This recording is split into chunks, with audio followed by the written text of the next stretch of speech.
right, welcome. Thank you all for coming. We really appreciate it. We have some very important topics today. We're going to start off with our year-end closing schedule. Yes, it's year-end again. Seems to always go by so quickly. Christina's also going to touch on some updates on Amazon purchases. And then James and John are going to touch on, John is going to touch on category codes. James quickly passed that off. And then Kathleen, are you here? All right, perfect. She's going to give us some information on the International Registry. And then I'm going to talk about some guidelines for clothing, hospitality, and some gift guidelines, updates on those. And then Beth is going to touch on some human resource updates. So we've got a full agenda, so we're going to go ahead and get started. Good morning, everyone. Can you hear me okay in the back? Yay! I got the thumbs up from Brooke, so we're good. Well, I am not going to go through the closing schedule in detail, but I'm going to touch on some of the key dates that you all need to be aware of as we move into June, so that we can process all of our things that we need to on time and to ensure that we have a successful close. So just a couple of reminders. For those of you who do purchasing in your area and use your procurement card, please keep in mind that procurement card purchases really need to be done by June 16th to make sure that they're posted to the June statement. Additionally, with the procurement card reconciliations, June does need to, you will get your voucher assigned on the 28th, and there will be a very quick turnaround time of when you need to get your reconciliation done for your procurement card to our office. So you'll have from the 28th until the 6th, and we absolutely need to have that in our office no later than the 6th so that we can get it reconciled on our end and get it audit passed and entered into the statement of account. We're all good? We can do it? Yes. All right. The other key thing that we need to be aware of is that when you get into July 1st through the 7th, there is going to be 2 periods open when you're starting to do any billing for non-student AR. So please be careful. When you're billing for June receivables, you need to make sure that you change the date from July back to June 30th. Okay, so any receivables that you need to enter in the non-student AR billing system, you need to watch that date for the first few days of the new calendar or fiscal year so that we get it recorded in the appropriate fiscal year. Please, what's the date that you need to have your receiving done by? What date? June 6th. June, what did you say? No. You're receiving, so all your orders have to be received by and delivered on campus by June 30th. But when's the last day that you can do any receiving for your POs? July 6th. July 6th. July 6th is your very key date. So, oh, I didn't want you to cheat. You're supposed to know these dates, right? Here, this will help you. July 6th, there's a lot of things that are due. July 6th is also the last date that we will accept requests for payments, any travel expense vouchers, and PO purchases, invoices, so that we get them recorded in the appropriate month. Also, the journal entries are due that same day, and your procurement card vouchers. How many of you do deposits in here? Most of you. Deposits will absolutely need to be received in OBO on June 30th by 4 p.m. to ensure posting for the correct fiscal year. All statement of account reports will be updated on a nightly basis just as they are today. We hope to have all of the documentation that you submit by July 6th entered and recorded in the e-business system so that your reports and statement of account are all reflective of current expenses by July 11th. One major change that's new this year is related to iProcurement and the punch outs. I want to highlight this at the end in case there are any questions. James or John might be able to talk about this, but we will actually be closing iProcurement down this year to make sure that we get all of the receiving and invoices recorded on time, and that date is Friday, June 23rd. So that means that the iProcurement stores will be closed from the 23rd to July 3rd. So we won't reopen those until the 23rd. So that means if you have any office supplies or things that you need to purchase, most of you use Office Depot for those purchases, that will be closed as of Friday, June 23rd. That is new this year. Other questions about the closing schedule? Most of you have been here for a long time and know how this works, but I would entertain any questions you might have about the closing schedule. Crickets, crickets, what? No questions. All right. Let's talk about Amazon. So many of you have already been in communication with our office, but we have partnered with Amazon to create a UNI business account so that we can centralize all of our Amazon spending into a centralized place. And the reason for that are a couple of them. Number one, starting January, Amazon started charging sales tax to Iowa. And because of that, we needed to make sure that because UNI doesn't pay sales tax, we gave you an opportunity to create an account where you could be exempt from that sales tax on a regular order basis. Additionally, we wanted to make sure that we had a little bit more review in some of the purchasing that's being done on Amazon, because we were seeing a lot of off-contract spending on Amazon, and we needed to make sure that the procurement services team had an opportunity to approve some of those things before they're being purchased, so that we're approving them on the front end versus approving them on the back end. So you will notice that when you, after you create your UNI business account, that on some purchases, you may get a message that says non-compliant item. What that does is it just gives you an alert that says, hey, this is potentially a contracted item that you're about to buy, and you maybe need to look at one of the iProcurement punch-outs to see if that item is available there for purchase first. Amazon will allow you to continue to make the purchase. You just continue on, and what will happen with that item is that an email is going to be sent to the procurement services team to actually approve that item.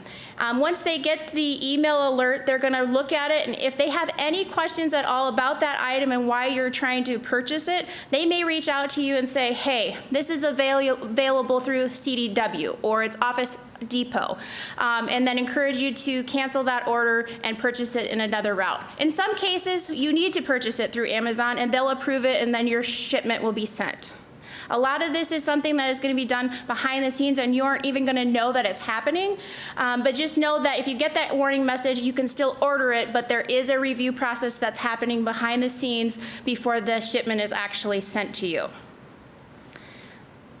We do encourage all UNI staff to create a UNI Amazon account if you are purchasing things on behalf of the institution.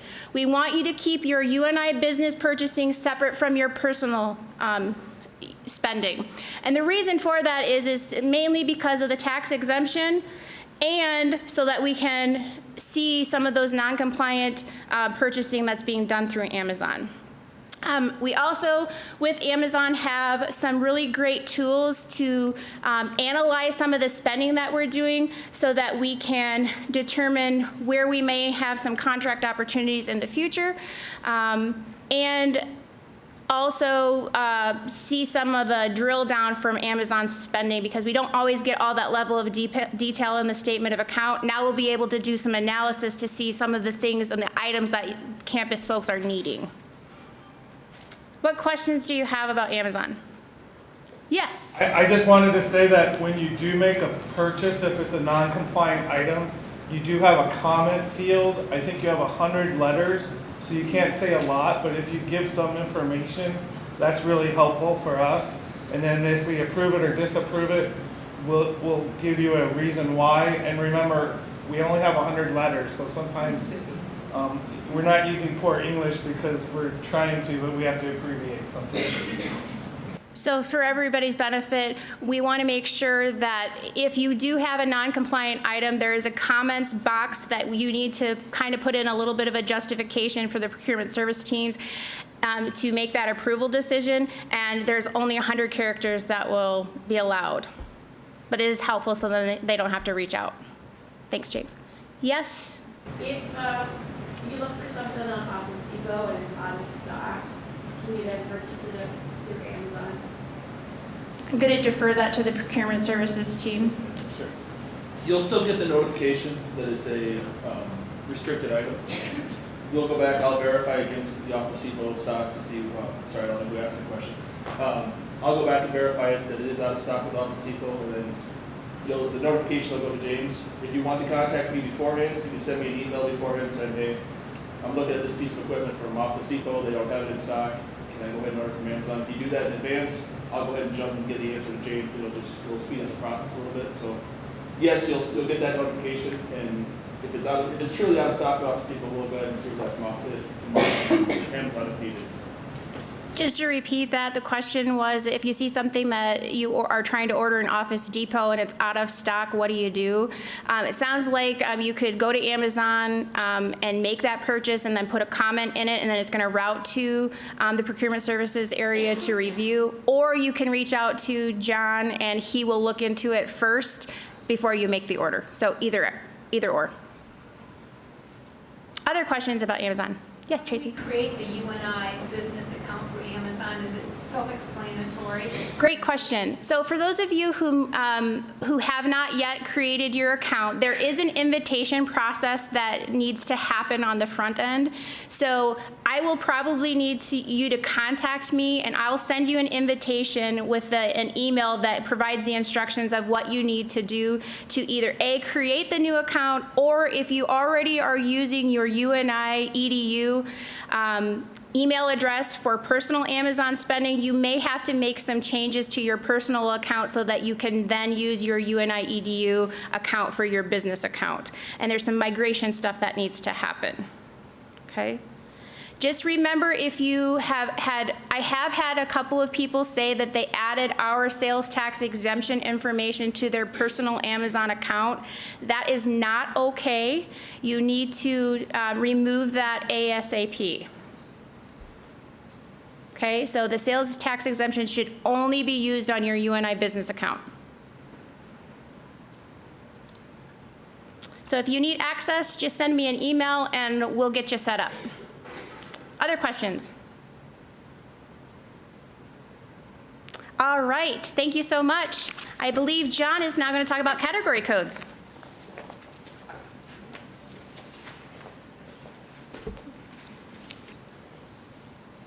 All right, category codes. First of all, we're going to talk about category codes, not object codes. So two totally separate things. Category codes are if you've been creating any requisitions in iProcurement or in forms, you've been entering in a category code. Category code is it used to be a 5-digit number. Now it's an 8-digit number that we have you add in there. The category code, what it is just basically it categorizes everything we buy on campus into a commodity level. It's called commodity codes other places. We call it category codes here.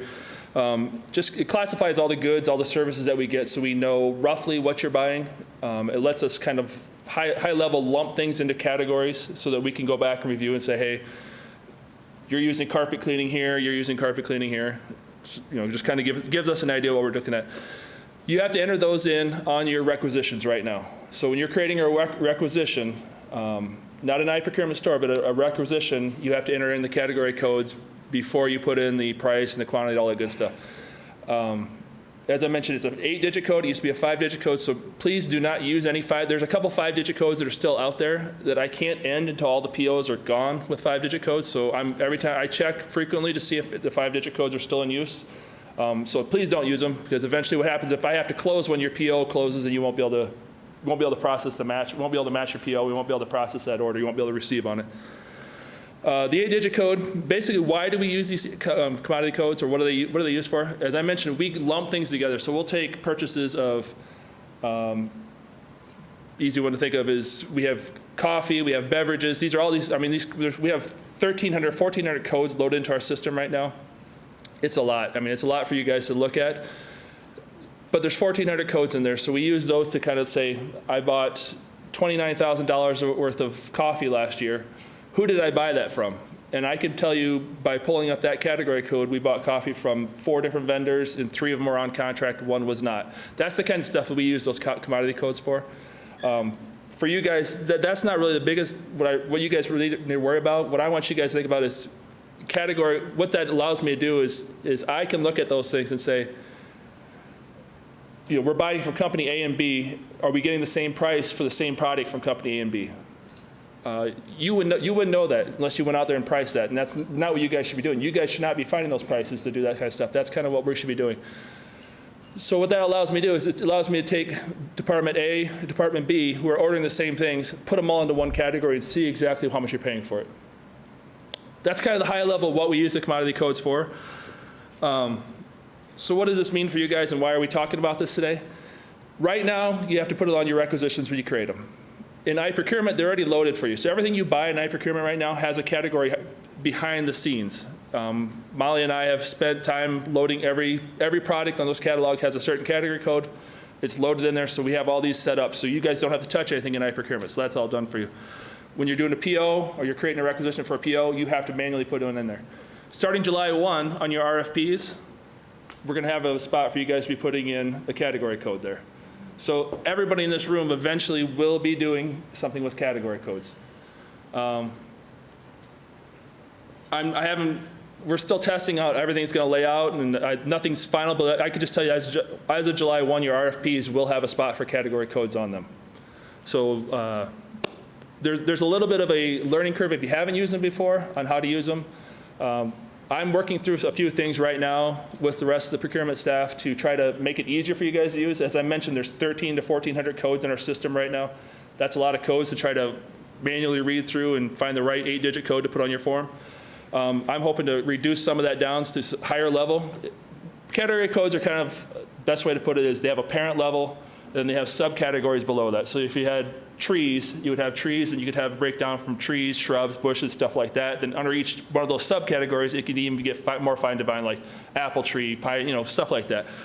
If you guys know me, I always use trees as my go-to thing so I don't know why. So what we're hoping to do, and I kind of show you guys real quick what I've got up here. On this column right here, these are the 8-digit category codes. So that's what you're going to be, those numbers are what you're going to be putting onto your RFPs, what you put into your record requisitions. That's all there, and that's the number you have to put in there. And as you can see, looking at it, it's kind of cumbersome to look at all those numbers. So what we've been working on doing is taking it down, as opposed to having you guys use all 1,500 or 1,400 category codes, reducing it down to a smaller set of the parent level codes that you guys could fall under. And this works great for some things. It will not work great for other things. I'm looking at Pat and Sherry back there in the IT. IT has a very fine defined list of category codes they use for everything. But in general, if you're purchasing coffee, do I care if you're purchasing coffee or purchasing water? No, I want to look at the beverages you're purchasing. What that does, that narrows down 10,000 POs that I would look at down to maybe 100 POs that I can pull up and I can say, okay, this PO is for coffee, this PO is for water, this RFP was for coffee, this PO was for Pepsi, you know, or whatever it's going to be. That allows me to filter down the 10,000 lines of invoices or POs that we have out there to a smaller set that I can easily work with. So we're creating a spreadsheet, and by no means is this finalized. This is just a rough draft, and I was kind of hesitant to show this today because I haven't got everybody to review everything on it, but we're gonna come up with some resources to make this easier for you guys. We'll have something on our webpage for you guys to be able to use the category codes easier. Call me. I've been working with the category codes for about 2 years now, so I have a little bit of understanding of how to quickly find something for you. We'll have other things where you can create. I've had other people who create cheat sheets who will, say I use this category code for these items, this category for these items, just so you can use it. I mean, you guys can customize this however you want to. I'm just going to give you some resources to do what you want with. But in general, what I want you to understand is there is a reason why we're putting this out there for you guys. It is to help us to try to find out what we're buying, and when we find out what we're buying, to make sure we're buying it at the best price, and we're also buying it on contract if possible. And if we're buying it on contract and we can get it better somewhere else at better pricing, why? That's what we do. We look at these contracts to say, you know, we're saying we buy it from company A, but company B can get it to us for better terms and conditions or whatever they can do for us. Then we need to go back to our contracted vendors and find that stuff. So really, this is just something we've been working on to make sure we're understanding what you guys are buying, when you're buying it, how you're buying it, and then that helps us to identify a better way to get better pricing and to save the university a little bit of money. So, any questions on category codes? If I'm hearing you correctly, this list is not available yet? No, I'm still working on this. I just wanted to give you guys an idea what the category codes were. This, something very similar to what this will be done. It'll have a breakdown where you can look at your description, all these things out here. If you're in Oracle right now, you can do a general search when you're doing your requisition by hitting the little looking glass. You can either look by the number or you can look by description. All that information's out there. Some of this other stuff that I'm putting out to there with the object codes and the groupings and stuff like that, that's not available yet. Is there a list out there of the 1,500 that we can go and? There is on our, is it on the punch out? Or no. Yeah, it should be under iProcurement resources. If it's not there, I'll verify that it's out there again today. We can save that ourselves? Yeah. I will warn you though, we add to that occasionally. We don't do it a lot, but we add to it occasionally. We try not to add too many on there. But it's kind of a static list, but that website, we'll update that website. I don't think it's been updated for a little bit, so I'll need to check that today and make sure that's updated. So. Just want to make a couple of notes. From an OBO perspective, there is a new request for payment form or template that has been uploaded to the forms repository. So if you have existing templates that you're using, you're going to want to go and download the new version of the RFP, because there is a new spot that has been created for you to enter the category code. Additionally, there has been a new expense code document uploaded to the website. I think it's Forms Online, that also has some common category codes by object codes listed on it. So if you wanted to check that out, there were minor changes to the actual object codes. We just added sections in there that talk about the common category codes based on the object code that you're using. Is there any other questions? On the RFP, is the category code replacing object codes or in addition to? In addition to. Yep. I'm sorry, yeah. The question was, on the RFP, was the category code replacing the object code? No, you'll need to have both on there, so. All right. Beginning July 1, yes, yep. Okay, I don't know who's up next.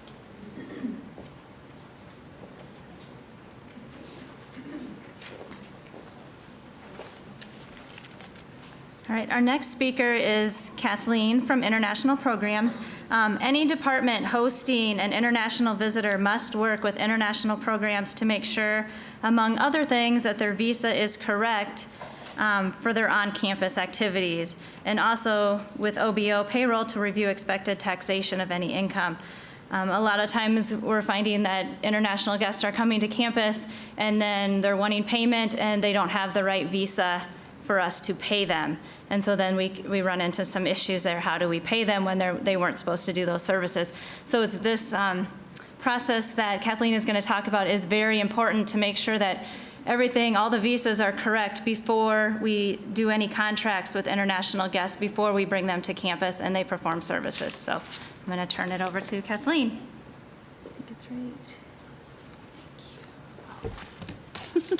How do I get that back? Which one? Where is it at? Oh, the from beginning again?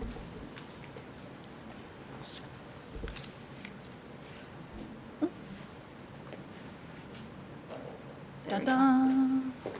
Okay, good morning. Can everyone hear me again in the back? All right. My name is Kathleen Sealer. I'm relatively new to the Office of International Programs.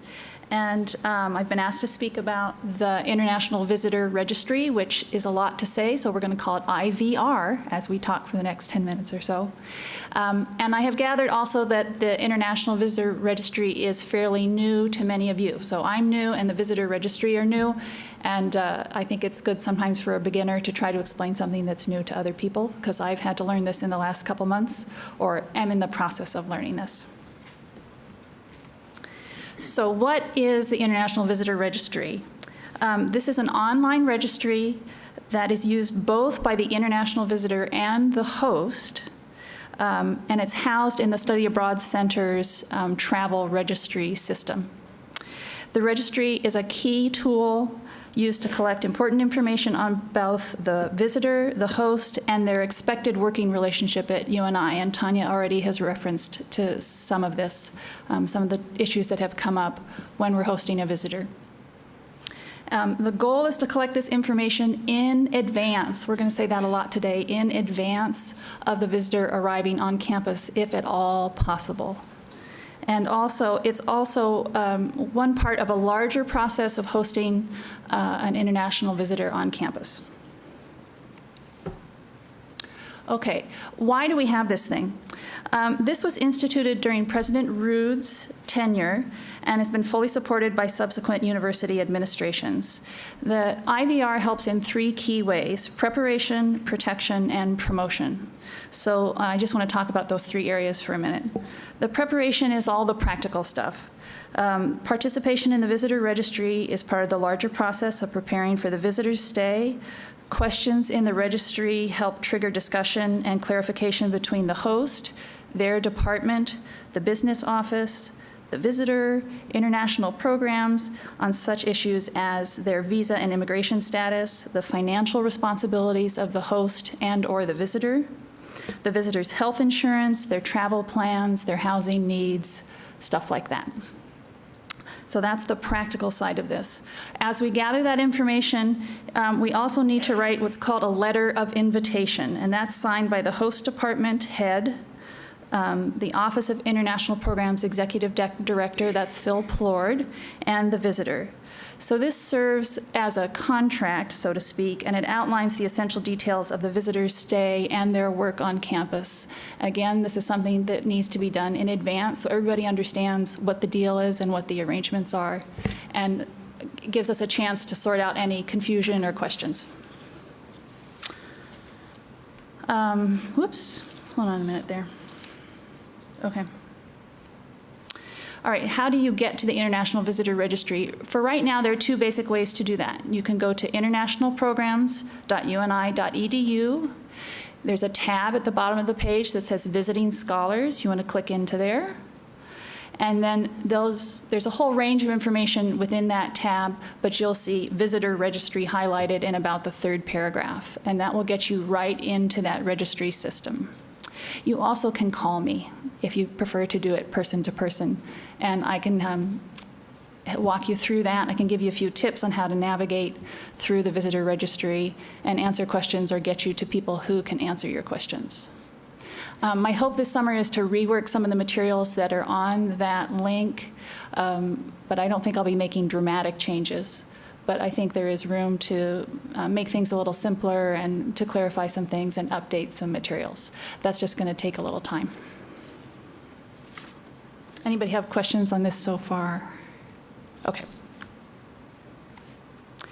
Okay, what's in the visitor registry? So as I've been talking with people, they're what I'm calling the big 3. The first thing is questions for the host. And these are some practical things like who is the host? What department are they with? How do we reach them? What's the visitor's name? What's their contact information? What type of visa are they coming on? Have you received approval from your dean if there's funding coming from UNI? Or if there's not funding coming from UNI, then you need approval from your department head. Who's financially responsible for the host? For the visitor. When are they coming and leaving? Just, again, a lot of practical things like that. It also has some questions that will outline your expectation as the host of what that visitor is going to be doing. The next in our list of the big three are questions for the visitor. Again, some similar things, contact information, some biographical information. They'll be asked to list the host and the contact information for the host. Very important, we ask for their emergency contact information, both on campus and in their home country. We ask for passport information, arrival and departure dates, the purpose of the visit, financial responsibilities. So there is some overlap between the questions that the host is asked and the questions that the visitor is asked. But again, it's all about collecting information in advance. And then the third in the big three is their health information. If you are coming on a J1 visa, you are required by the State Department to have health insurance. A J1 visa is usually for someone who's here long-term, like a year-long scholar. For other visas, it is not required, but of course we strongly recommend it. And there's been some clarification of that language coming from Tim and from Joseph. So we're kind of working to strengthen the message that maybe you're not required to have health insurance, but it's a really, really good idea, and we can provide some links to policies for travelers. Okay, so after the big three, I just call this the rest of the stuff. Within the registry, they'll maybe ask questions about a tax ID number. Some international individuals do have a U.S. tax ID number, and that can be helpful for the business office to know. They have to pay a CVIS fee that's related to State Department requirements that link back to their immigration documents. They may be from a country that's part of the visa waiver program, and that can change how we prepare for their visit. They need to have a certain amount of English proficiency. They might need campus housing. We want to scan their passport, their headshot, stuff like that. All right, so that's kind of the basics of the visitor registry, but today is a chance to talk about how that falls into the larger context of hosting a visitor, and I think that might be helpful to do today. So there are 5 basic big steps to hosting a visitor. And the first one, and Tanya has already referenced this, is that the host and/or your department need to have a basic understanding of the relationship between the funding, especially if that's coming from you and I, the visa type of the visitor, and the possible taxation ramifications. So again, I'm a newbie at this, and the people who have been key in helping me have been Linda Grutzmacher and Jan Rogers. So what I would say today is, as soon as you know that somebody might be coming and you have this basic sense of what they're going to be doing and where money is coming from, please call Linda and Jan. And I checked with Linda, she said that's okay if I say that today. Because they're the people who are going to help you kind of work through that matrix to understand the ramifications of, in particular, taxation related to these visitors and their visa status. So that's the first kind of big step. The second is to get the host into the visitor registry and have them complete their side of the registry. The next one is for the visitor to get in and complete their side of the registry. I see it like a coin, and the host is on one side and the visitor is on the other. The fourth thing is that Office of International Programs will prepare that letter of invitation that I mentioned earlier. And the fifth big area is that OIP will continue to work with the host and the visitor to get everything kind of in place for their arrival. So when they get here, they can kind of hit the ground running and they feel welcomed. We've taken care of the practicals. They know who's here to help them with things that come up, etc. I just want to touch again a little bit on this relationship of funding and visa type and taxation. So these things are interconnected, and sometimes that can be a pretty simple relationship and you kind of breathe a sigh of relief, but other times it can be more complicated. So again, addressing these things in advance is really, really helpful. So I mentioned for taxation and reimbursement questions, you want to talk with Linda Grutzmacher and Janice Rogers in OBO. It's possible that your visitor will, and/or you, if you're assisting your academic host, will need to deal with some forms. And those are the FNIF, the Foreign National Information Form. That has just a whole slew of data about the passport that they're traveling on, their understanding of the money that they may or may not receive, their contact information. It's kind of a catch-all. Everybody, I think, is familiar with an SIF. That may be necessary if the person is getting reimbursed in a certain way. And also, there's an in-kind worksheet. This is kind of new to me, but if you are supporting your visitor, which can include in-kind services, their housing, their meals on campus, maybe their transportation, other expenses that come up. After that's all happened, you need to complete an in-kind worksheet, and that's going to help calculate some of the tax that is due. International Programs, for example, has been hosting some visitors this year, and we have taken on the responsibility of paying that tax versus having our visitors pay it.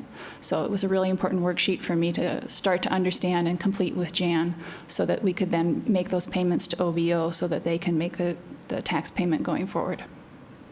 Okay, I'm checking Tanya to make sure I've not gone off track. All right, so that's kind of the taxation part of it. If you have questions about visa and immigration, you want to speak with Ross Schupak, and he is the immigration advisor in the International Students and Scholars Office. And again, you are welcome to call me. I've got some of the basics down, but if it's something more sophisticated, I'm going to send you right on to Ross so that you're really speaking with the person who has the best information. I don't want to muddy the waters. I just want to help as much as I can. Okay, and again, we're back to what I call being in the weeds, which is where I spend a lot of my time. I guess many of you do as well. So as you're preparing for this visitor, you've gone through those big 5 things. We've addressed possible taxation issues. We've filled out the registry. The letter of invitation is sent. Everybody's happy with that. There are just additional things that take place, and International Programs helps with some of these. We'll help get them a university ID. It's possible that they need a PAF. Campus housing and dining guidance, we'll get them over to Jean and try to make sure that that process is going forward. A parking permit, library access, campus tour. You can see these things up here listed, so you don't necessarily need me to read them. But I think there also is just a general role of facilitating and being friendly. And most of this is through email with these visitors, but I think they really appreciate knowing that somebody is there kind of helping them through the process.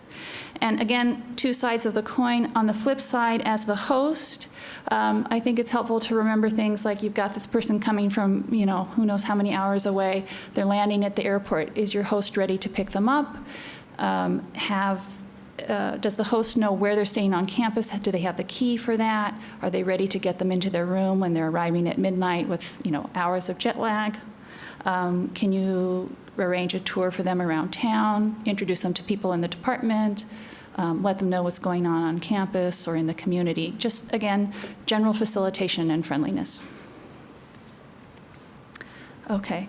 Lastly, again, being new to all of this, here are a couple things that I have noticed that may be helpful to some of you. The International Visitor Registry questions, I think, are a little rigid. They're really designed for this J1 scholar who's going to be here for a full year. And what I've been learning is sometimes now we have visitors who are here for 2 weeks or 3 days or 1 day. The goal is still that all of those people get entered in the visitor registry and that happens in advance of their arrival.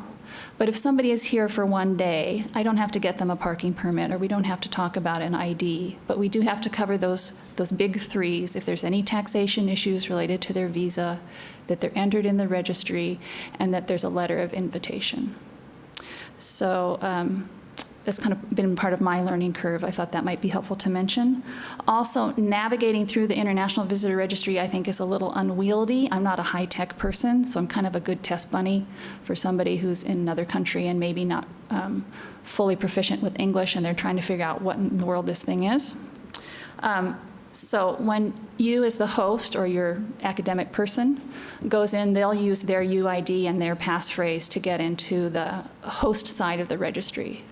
The visitor will need their own ID and passphrase, so I request that for them from Tammy, and I'll be communicating with the visitor to guide them through the visitor side of that process.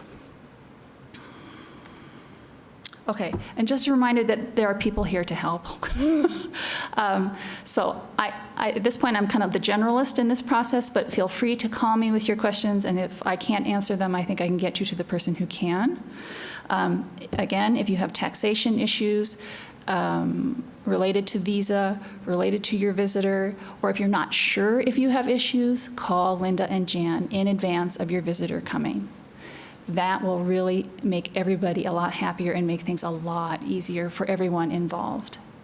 And then lastly, if there are specific questions about, well, what kind of visa do they need, or is it better if they have this visa or that visa based on how we're going to pay them or what we're paying them for, talking with Ross can help sort some of that out. And again, he's in International Students and Scholars Office. Okay. I hope that was less than 10 minutes. Do people have questions or comments? Yes, please. Does this apply to people who are already in the U.S. but are not permanent residents? So if they're already working at another university and they're going to come here and do a conference, we need a conference first, Right. so we need to go through that process. And how would we know and ask politely if they need to? That has come up once, and I went to Ross to clarify that question. So that's a very good question. If somebody is already in the country, you're talking about somebody who is, we'll just say the word foreigner for today, just to be quick on it, but they're already working in the States. All right. Then I would want to review that with Ross. I think in some cases, it has not been necessary to go through all of that, and in other cases, it has been necessary. But this is what I'm learning, like there are constant exceptions. So if somebody comes as a J1 for a year, I'm really excited. That's really straightforward. All right, any other questions or comments? How many individuals do you have on the registry? How many individuals do we have? For this year, I think there are at least 20 to 25 or so. And I've been amazed just this, in the last month, I have 6, 7, 8, like maybe 9 requests that have come through, folks who are coming most likely in, well, some in July, some in August. And again, with the goal that all international visitors get in the registry, I'm expecting that that is going to increase. But I know it's a slow process to try to educate the campus as a whole about the visitor registry itself and how it fits into the larger context of hosting a visitor. So Phil and I are working on that. Any other questions or comments? Okay, please don't hesitate to call me. Again, I know I'm kind of new at this, but I have made some progress, and I certainly am getting better at the people who are the specialists. And I also wanted to take a chance just to thank many of you, because I'm guessing I've spoken at least with half of you on the phone, saying, how do I do this in my months being here? So I very much appreciate all the help from everyone. Thank you. All right.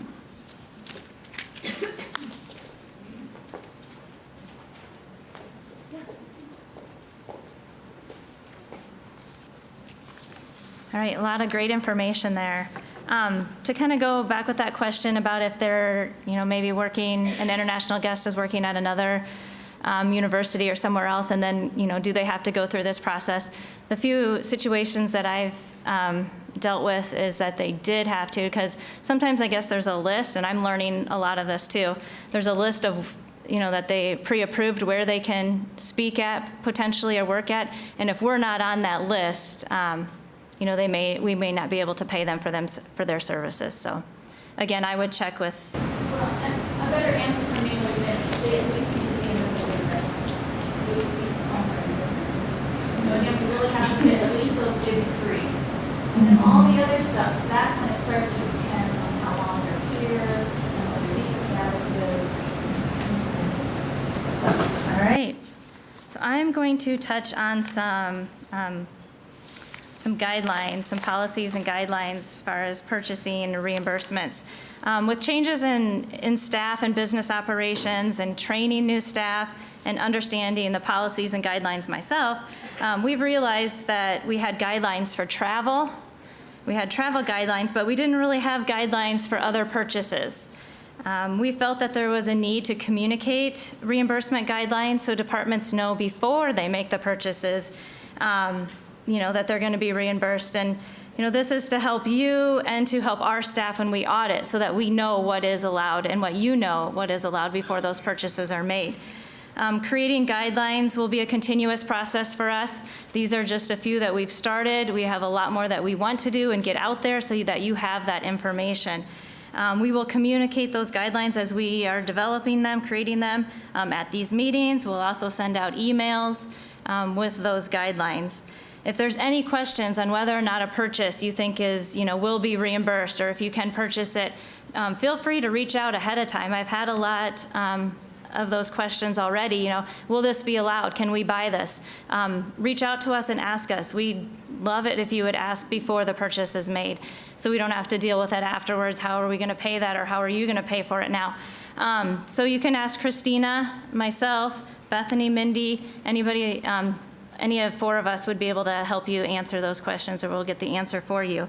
Also, all purchases should have a business purpose. So that's one question that you can ask. Is there a business purpose for this purchase? It's always a good question to ask. So I'm going to start off with the hospitality. And I'm not going to go into detail of these guidelines. They were emailed out. You can find them on our website. I'm going to kind of touch some of the maybe problem areas or questions that we have, frequent questions that we get. So the hospitality policy 9.43, this was not a new policy. We didn't change anything here. It just has not always been followed. And so again, with us learning in our office and then trying to enforce the policy, we needed to make sure everybody was aware. So it was a reminder of what the policy is. We were finding that there were a lot more food, snacks, beverages being purchased for staff meetings, weekly staff meetings, monthly staff meetings. So we kind of wanted to remind everybody what those guidelines are. So snacks and beverages are allowed for events where students and outside guests, not UNI employees, are attending. Food, snacks, beverages are not allowed for staff meetings. An exception where food would be allowed at a staff meeting or like a retreat is if the meeting had to be held outside of work hours, or they were required to stay during lunch.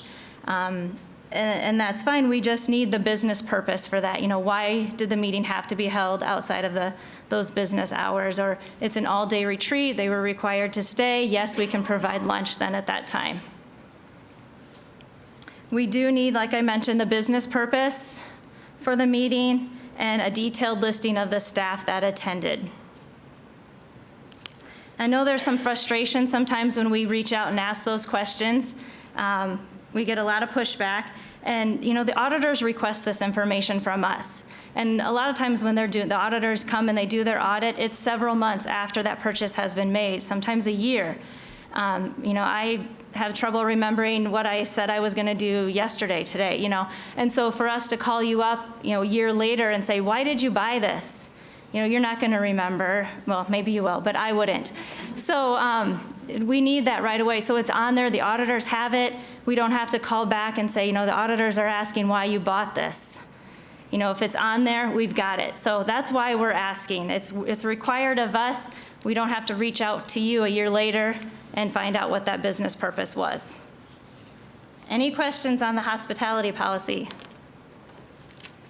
All right, excellent. Clothing. In general, purchasing clothing for faculty, staff, and students is not allowed.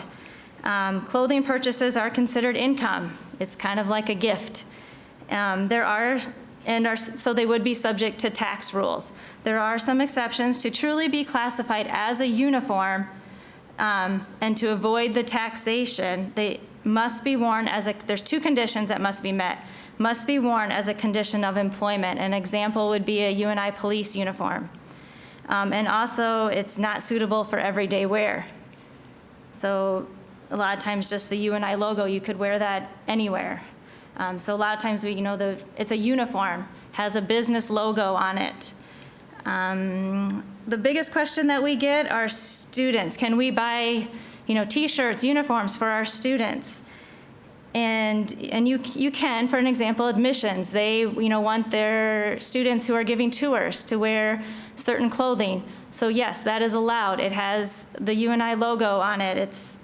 And also to keep in mind, $25 is the threshold. Once that piece of clothing exceeds $25, we have to report it to financial aid, and it gets put on their financial aid package.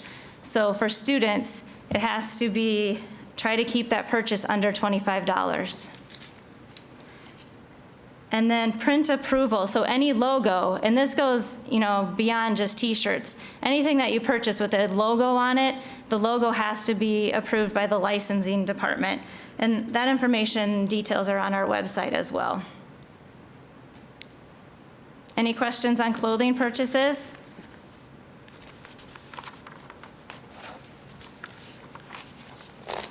Gifts and prizes. We like to give gifts on campus. We're very generous sometimes. In general, gifts cannot be given to employees or students. We can't, in general, that's just the basic rule to keep in mind. Gifts cannot be given to employees and students. Gifts should not be purchased with university funds to recognize employees' personal events, weddings, retirements, birthdays, funerals. We can't buy flowers for funerals. Again, it has to have a business purpose. Keep that in mind, a business purpose. And gifts in general do not have, to employees or students would not have a business purpose. So sometimes we have door prizes or raffle prizes. An example would be the health fair that HR holds. There sometimes will be raffles. Those are different. And we can do those. Those are okay, but they may be taxable. If it exceeds $75, it would be taxable.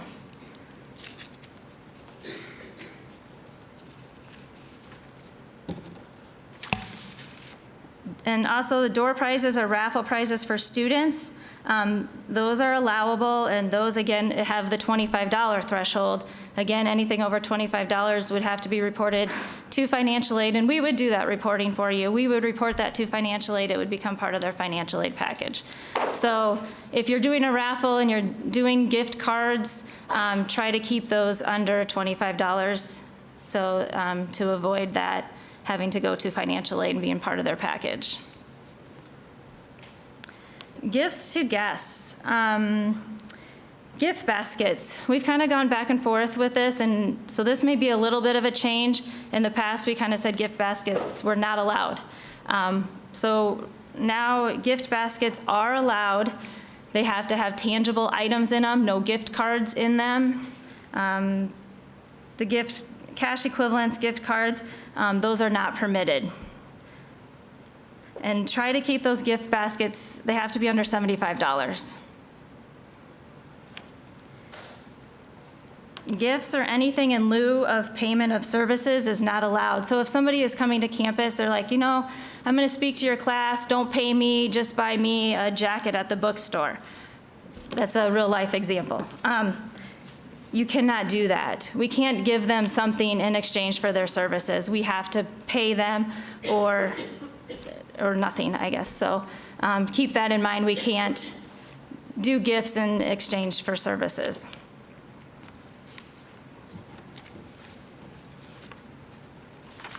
So gift cards. The gift receipt form would be for prizes or basically door prizes, raffle prizes for employees and students. When they receive those, they will have to fill out a gift receipt form. It's just acknowledging that, yes, this is what I received, this was the value of the gift, and I received it. And that, again, is in the gift guidelines and also on our website. Sometimes there's some gift cards that are purchased in advance for these raffles or prizes. You don't know who's going to get them yet because you have to buy them in advance for the raffle, for the prizes. You don't know who's going to receive them yet, and that is fine. It's just go ahead and submit that for payment. Let us know. We kind of keep it in the back pile waiting for that. As soon as you hand out or know who's going to get those, then you'll fill out the gift receipt form. And again, that's for taxation purposes. We have to have that information. And it's also an audit trail that who we purchased these gift cards and who actually got them. Guests do not have to fill out a gift receipt form. If they receive a gift basket, you don't have to ask them to sign anything. This is for employees and students. Yes, you have a question? Is there a specific gift receipt form? I actually had the student sign the date. Yes, there's an actual form.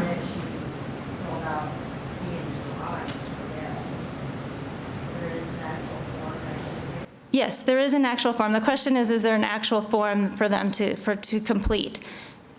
Is that right? Did I hear your question right? Okay, yes, there is an actual form. It's called the gift receipt form. So yeah, there is an actual form on our website. It's embedded in with the gift guidelines as well. Will I have to contact the student, whoever she is, by email them and send me the form? To sign the form? So yeah, we have had that. There are a few exceptions. We do have some where, and there's like Amazon gift cards where they're emailed out to the student.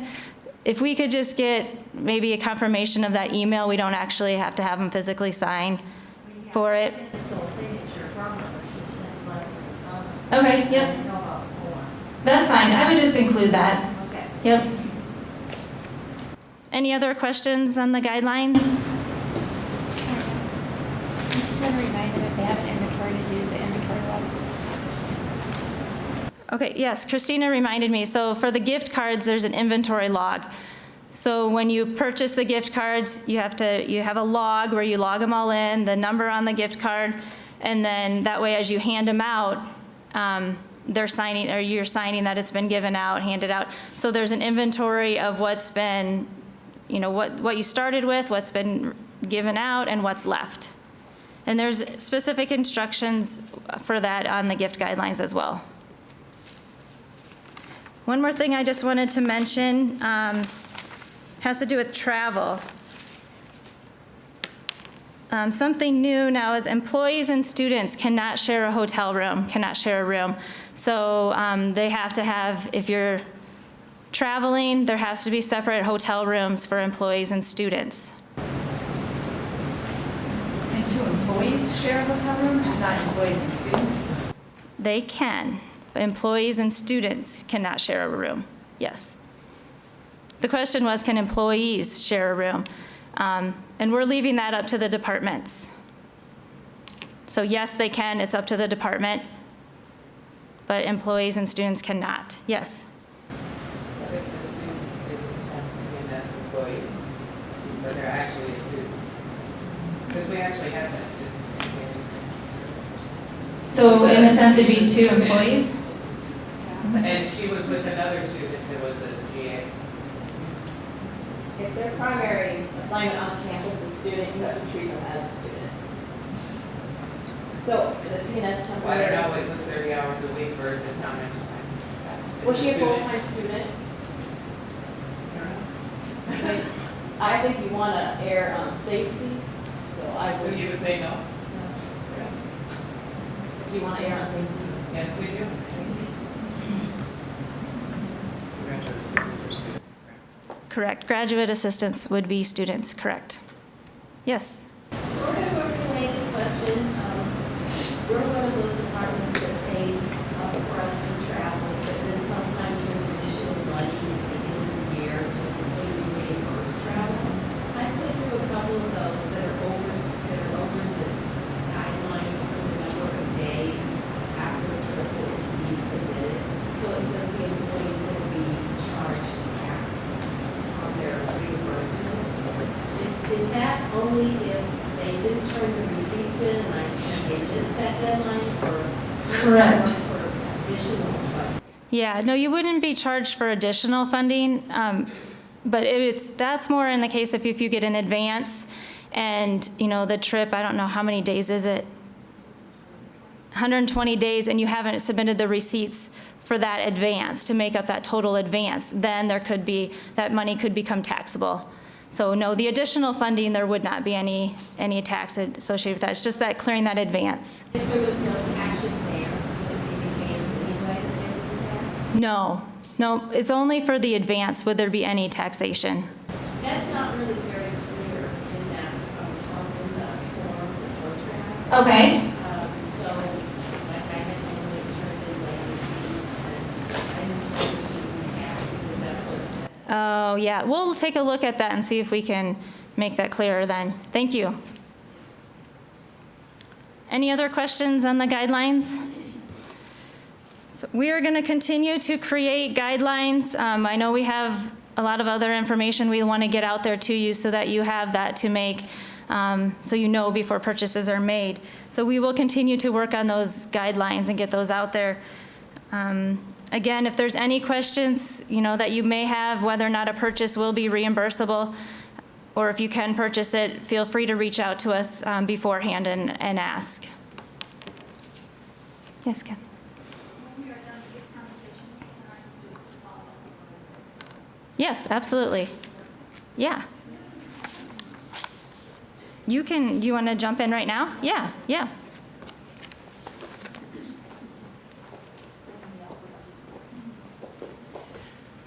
I forgot two things. When we were talking about why we have the International Visitor Registry, there were 3 words that start with P, and the first one was the practical preparation, and I got stuck there. The other 2 were about protection and promotion.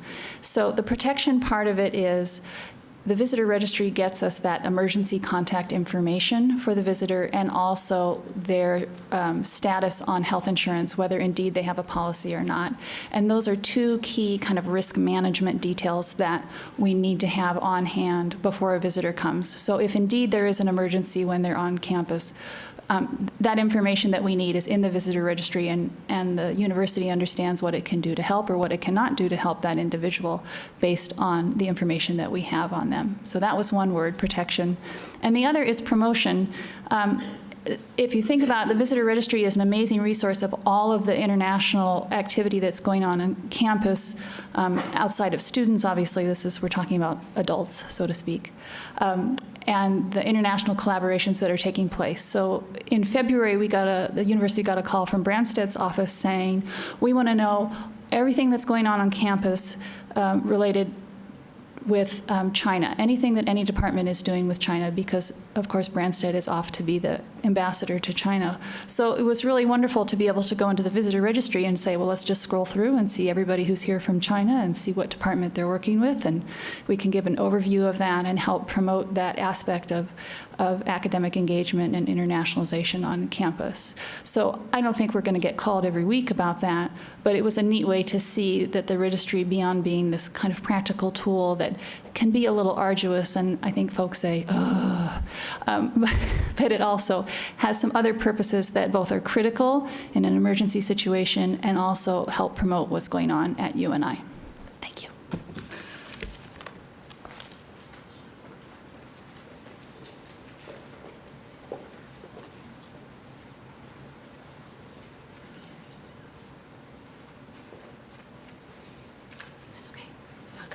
How come it's not up there anymore? Where was your, thanks, just right here. How come it's not up on the screen? Oh, thank you. Beth Keel from HR. I'm going to honor your time, plus I have a meeting at 10:30, so I'm only going to share one thing instead of 10 minutes worth of information. The information that I think that for those that are preparing PAFs right now, the PAF support system is something that we take very seriously. If you have a comment, usually that day we try to modify all of the instructions if we see anything or add tips. What we also have added is called PAF announcements. So if you have any questions or concerns, kind of if the PAF system is down, you're in it. If we're aware that the system is down, you will see it here also. If we have a current announcement out there that we want people to be aware of, we will also place it here. And shortly, hopefully we'll be taking this down at the end of June, but what this means, and hopefully you've received, if you're a PAF preparer and you have not received an email notice on this subject, please let me know. We can get you added to that email list. But if you're creating a change, you cannot, I should put it that way, you cannot create a change PAF, only a change, for those that are non-temporary. Right now, the budget process has not been processed yet. Budget will not probably do that until the end of June. Therefore, I can't allow you to create PAFs because they'll be out of date. You could be actually impacting their salary, taking them back to their old salary. So we can't create those PAFs. As soon as we can, I will send out an email that day within minutes that I'm aware of it. And I'll also post it here. Shortly, we'll also have examples of what the adjunct hours and days will be, and along with graduate assistants for the fall. Actually, I hope the dates are as the same patterns we've used in the past, but there's some conversation that might be changing. So you've heard me say that, so please do not create any adjunct PAFs at this time. I do not know the final effective date of when that will begin. So as soon as I know, I'll have that out here also. So I'm waiting for that information. The other piece that I was going to cover and actually demonstrate is under additional, I should take it back, right up here, under Getting Started Resources. There is a particular e-business responsibility that many of you that are PAF preparers have, and it would end in the HR, and then has your organization name, and then manager self-service. If you have this and you're in e-business suite, I invite you to go and look at that responsibility. Click on it and view it. So I do have instructions right down here that it's currently on the e-business website. And it will look a little bit different because I've added an additional piece for you. And then if you look at the HR views right here, I have expanded all of the information that you can see. You cannot do any damage. It is a view only, so go and play. If you want to see that person's history since they were in your department, you'll be able to see that all in one page. What we hear a lot of times is, well, I created a PAF for somebody to see what they look like at that time. You don't need to do that. Their historical view is right here under HR views. So if you have manager self-service, you can see everyone in your department. And if you have any departments below you, you can also see them. So it's quite big. The HR views, again, very detailed. The extra information I've split us apart now. You'll see an assignment extra information. What that is valuable for is it does have position description codes for P&S employees, and it also has telework agreements if you have a telework agreement with someone, so that kind of gives you an idea. And then the person extra information, their rank, there are lots of different information in that one also. So I invite you to go look at in e-business suite, your responsibilities, play around and see that information. And then again, any announcements that we have, we'll continue to actually put on our webpage for the PAF side of it. I know I went quick. I want to honor your time. Any questions? All righty then. Thank you. All right. Thank you, everyone, for coming. Appreciate it. They are recording this, so if you want to watch it again or know somebody who missed it, give us a few days, but we'll have it. I'll email out the link so that it can be viewed. Thank you.